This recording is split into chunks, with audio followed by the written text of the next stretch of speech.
Selamat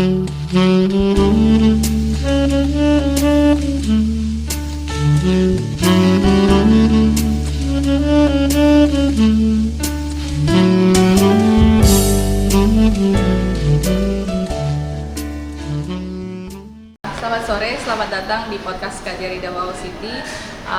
Hari ini tema mengenai halal tourism yang akan menghadirkan Pak Konjen sebagai salah satu narasumbernya. Kemudian dua tamu kita, Miss Tanya Rabatan dan Mam Marilu Ampuan dari NEDA Region 12 Davao City. Semoga sharingnya bisa bermanfaat dan bisa dipetik lesson learn yang dapat diambil baik oleh Indonesia, khususnya tourism industry, tour operators, dan juga dari Mindanao. Good afternoon again, Excellencies. Thank you for coming to our broadcast today, this afternoon.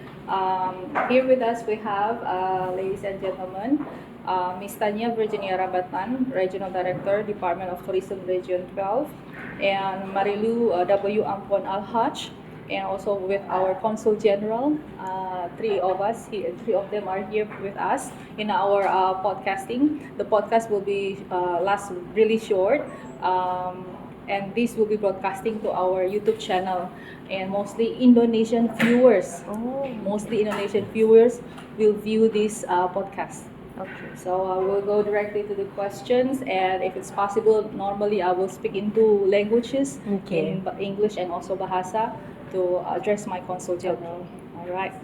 Now we have the first question.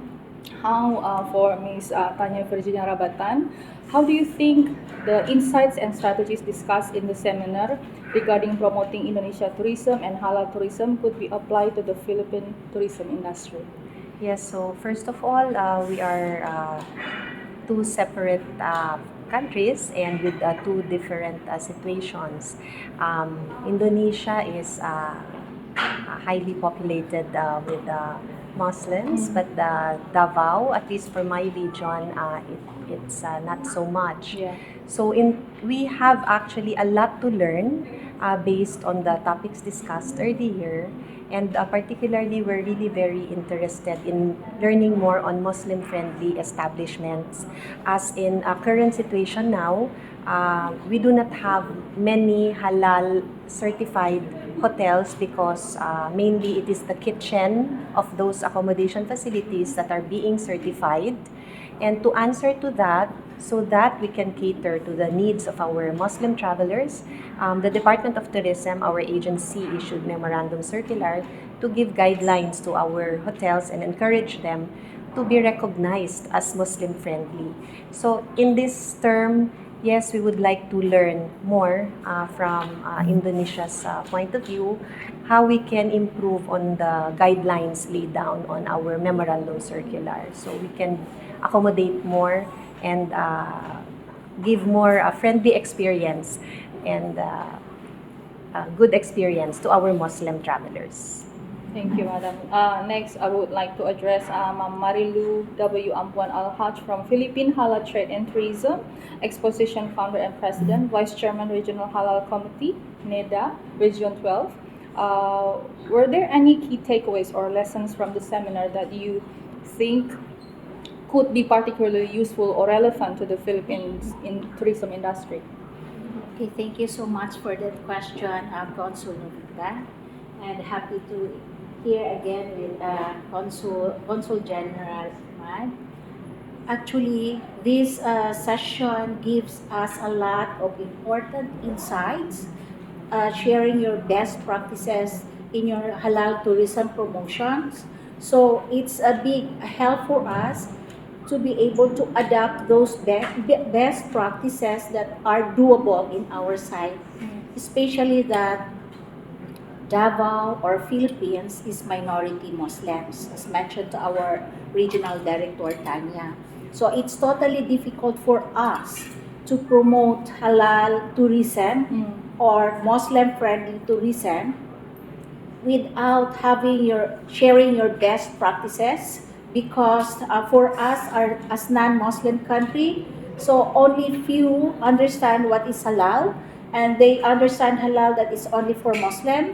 They understand that halal is only for food, but halal is for everybody. And I am so happy that the Indonesian Consulate office in Davao, based in Davao, is sharing your best practices for our additional guidance to adapt your best practices for this afternoon session. Wow, Thank thank you you. so much for that. I feel really proud for that. I mean, from the discussion actually contributed something to your end. And now I would like to address Pak Konsul General. Pak Konjen, menurut Pak Konjen bagaimana dari hasil seminar kita? Apakah akan ada seminar serupa ke depan? Tidak hanya untuk membangun hubungan yang baik antara Indonesia dan Mindanao, tetapi juga untuk mencari potensi-potensi kerjasama yang baik, khususnya di bidang pariwisata yang dapat mendorong, mensupport manakala penerbangan Davao Manado telah dihidupkan kembali. Ya, terima kasih. Jadi saya melihat kegiatan ini, webinar tadi sangat positif, terutama dalam konteks kerjasama kita, hubungan antara Davao ataupun Filipina Selatan dengan Indonesia. Tentu saja kalau dalam konteks halal food atau halal accommodation, memang banyak sekali yang dapat kita kerjasamakan, tetapi tentu saja kedepannya kita bisa berkembangan ke arah kerjasama yang lain, tidak hanya mengenai halal food dan juga mengenai halal accommodation, tapi juga kerjasama di bidang yang lainnya, karena di bidang tourism akan ada semacam kesempatan dengan adanya direct flight antara Manado dengan Davao. Kurang lebih begitu.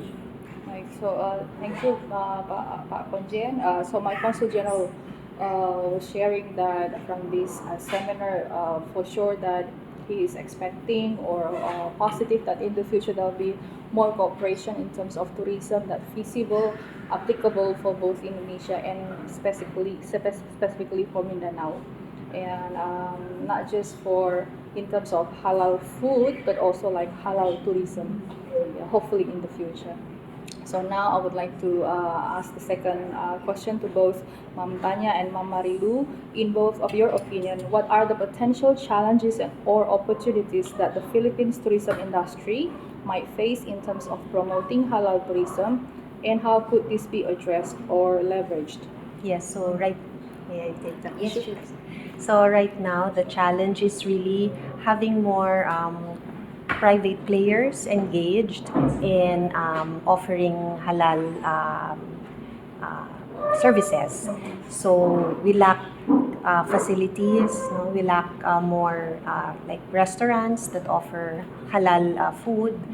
But with that, we are very much aware of this, and that we are working hand in hand. We have Mamalu here, and now we're very active now with cooperation like this and meetings like this, because we want more conversations on halal, so that we learn more and we can engage our private stakeholders, so that we would also come up with better strategies, because these days we are actually getting more markets, tourists that do need this type of accommodation. So the challenge is more on the facilities, but we're very much engaged now, and we are wanting to do more in terms of improving the competitiveness of Davao in terms of halal and catering to Muslim market. Thank you, Ma'am. And what do you think, Mama Marilu? Yes, in addition of our RD Tanya mentioned, so one of the top challenges in the halal tourism, especially in Davao or Mindanao, is, as mentioned to our RD, is the halal certified establishment.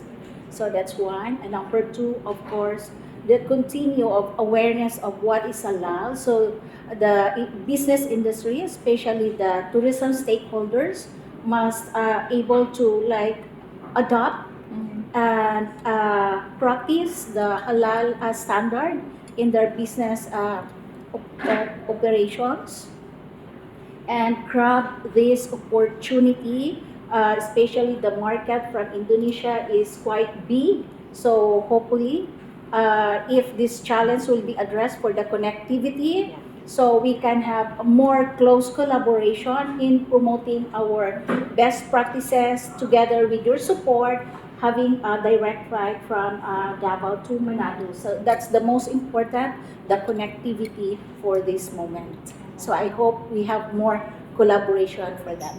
Thank you, Malu. Thank you. And lastly, from Pak Konjen, mungkin sebelum kita menutup podcast ini, Bapak ingin memberikan mungkin masukan buat tourism industry dari Filipina Selatan, mungkin belajar dari Indonesia, kira-kira hal apa yang bisa mereka petik gitu Pak, kalau bisa dalam bahasa Inggris sehingga mereka bisa direlate. Yes, I think there are many things to learn, and in terms of this halal food and halal competition. Many things you can learn from Indonesia, and Indonesia also many things they can learn from. We can learn each other because to make a combination. It doesn't mean that Philippines is less than a potential, but one of us, Indonesia and Philippines, could combine each other to have to create something like something new.